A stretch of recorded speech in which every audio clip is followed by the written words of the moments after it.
Guys, জীবনে সফলতা অর্জন করতে পারবো কিনা আমি জানি না, তবে তবে আমি অভিজ্ঞতা এতটা অর্জন করেছি, মানে একদম ভরপুর আর কি। আমি বড় বড় অফিসে ছোট ছোট মানসিকতা রাখা মানুষকে দেখেছি।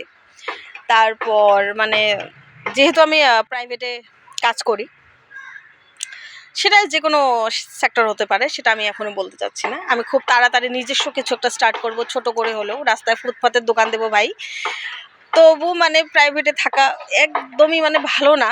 আমি তো সেটাই বলছি, মানে যেটা দিনকাল চলছে, মানে এত বড় বড় মানুষ হয়ে কিভাবে এত ছোট ছোট মানে মানসিকতা রাখে, মানে পুরোটা আমি এক্সপ্লেন করব একদিন, একদম পর্দা ফাঁস করে দেব।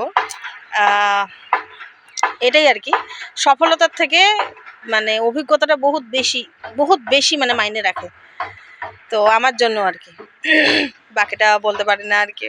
মানে আমার এখনই ইচ্ছা করছে যে এখনই আমি সব কিছু বলি, কিন্তু ধৈর্য ধরতে হবে, ধৈর্য ধরতে হবে। আমি নিজেকে অনেক কষ্টে সামলিয়েছি, তো এটাই আর কি। সফলতা আর অভিজ্ঞতা, একটা টাকার এপিদ আর ওপিদ দুটোই খুব জরুরি জীবনে।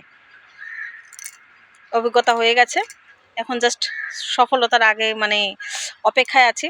জানি না হবে কি না, তবে হ্যাঁ বলতে পারবো আর কি যে এতটাই অভিজ্ঞতা হয়েছে আমার জীবনে যে আমি মানুষকে দূর থেকে দেখে না বুঝে যাব ওর ভিতরে কি চলছে।